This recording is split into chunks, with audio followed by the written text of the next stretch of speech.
Anthony Johnson had the dubious honor of being the first African American to hold a Black person as a slave for life.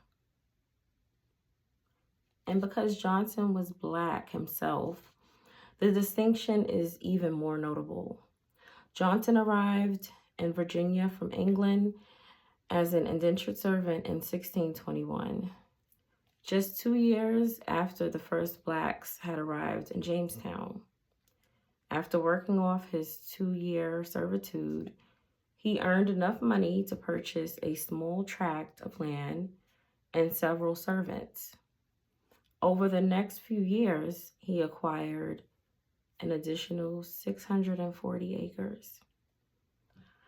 Under the head rights system, a law that rewarded him for increasing the number of slaves he owned.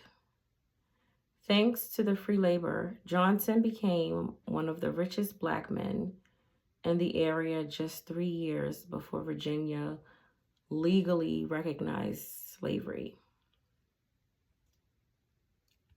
Johnson's loyalty was to wealth, not race. John Kaser, one of Johnson's initial 13 slaves, complained to a visiting white planter that Johnson, his Black master, had held him in servitude longer than the 7 years that he was legally required to serve. Sympathizing, the white planter told Castor, "If I were you, I would just up and leave." Kaser followed the advice. After Johnson found out that his servant had departed, he filed a lawsuit against the white planter for damaging his property by encouraging his servant to leave. Forgive me for laughing. This is really not funny, but sometimes you have to laugh instead of crying. Dominated by white slave owners, a local court ruled in Johnson's favor,